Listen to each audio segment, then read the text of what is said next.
1825 Hari untuk Ayah, karya Faika Maudina, yang disampaikan oleh saya sendiri. Namanya Rio. Dia seorang remaja yang polos berumur 15 tahun. Dia merupakan anak kedua dari 4 bersaudara. Ia dilahirkan dari keluarga yang religius, yang membuatnya tumbuh menjadi anak yang baik, soleh, dan taat. Sejak ia berusia 4 tahun, ayahnya sudah mengirimkan Rio ke pondok pesantren yang letaknya jauh dari tempat tinggalnya. Seiring berjalannya waktu, Rio semakin besar. Kini, ia berkeinginan sekolah di luar pesantren. Rio pun meminta izin kepada sang ayah. "Ayahku, sekarang aku sudah harus menempuh sekolah menengah atas dan aku berkeinginan sekolah di luar pesantren, ayah," ujar Rio dengan penuh sopan santun.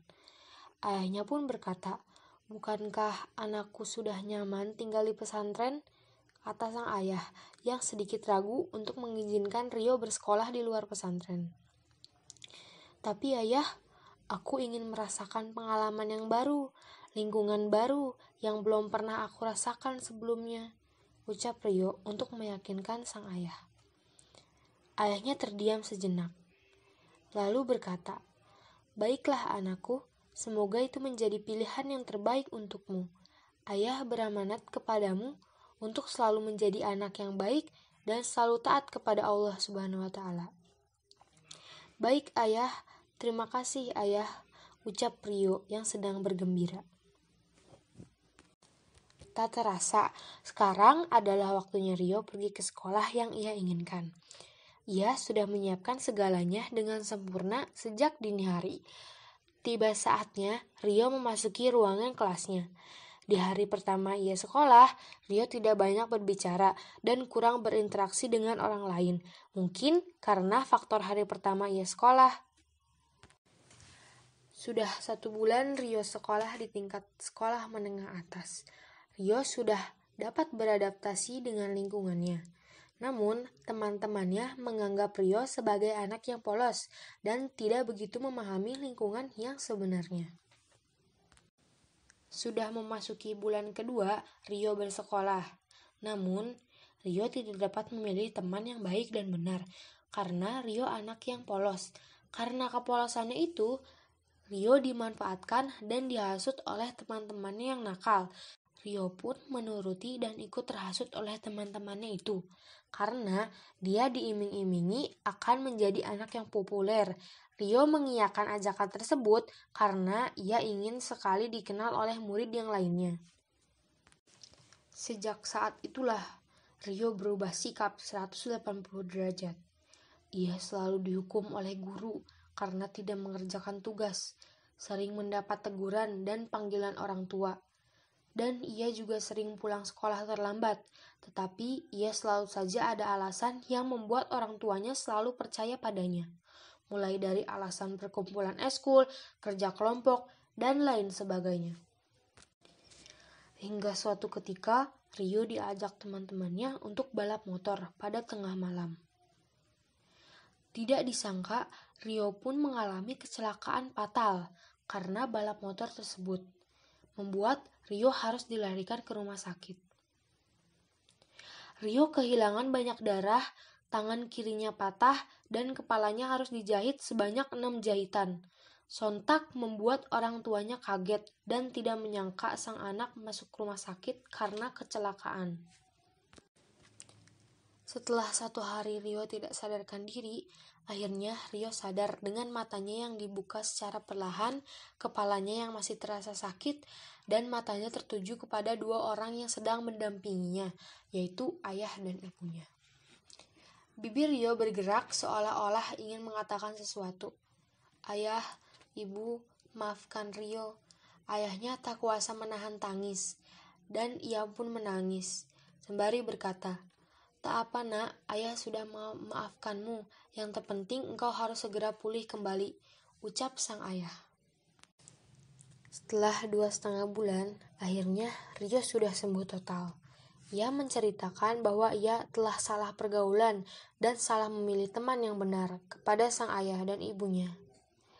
Hal itu sontak membuat ayah dan ibunya terkejut. Mereka tak menyangka bahwa Rio telah melakukan hal itu. Rio merasa sangat bersalah. Ia meminta mohon kepada ayahnya untuk dimaafkan. Ayah, ibu, maafkan Rio.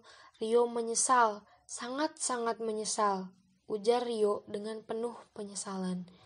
Sudahlah Rio, semuanya sudah terjadi. Ayah akan memaafkanmu, namun kau harus menepati amanah ayah, ujar sang ayah.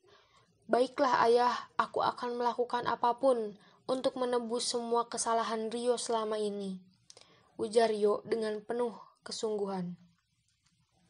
Baiklah, ayah ingin Rio memperbaiki diri kembali. Ayah akan mengirimmu ke pesantren di luar kota dan pulanglah jika engkau telah berhasil dan sukses. Baik ayah, akan Rio lakukan, ucap Rio dengan sangat yakin. Sudah hampir 5 tahun, Rio tidak ada di rumah.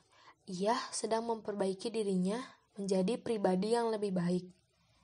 Rio menjadi seorang ustadz sekaligus penceramah yang terkenal. Ia sering mendapat panggilan sana-sini, mulai dari dalam kota hingga luar kota. Kini saatnya Rio pulang ke rumahnya, karena dia telah menjalankan amanah yang telah ayahnya berikan. Setelah sampai di rumahnya, Rio dibuat kaget karena ada bendera kuning di halaman rumahnya. Rio pun tidak ingin berpikir macam-macam. Ia segera berlari memasuki rumahnya. Dan ternyata ayah Rio telah dipanggil Yang Maha Kuasa terlebih dahulu.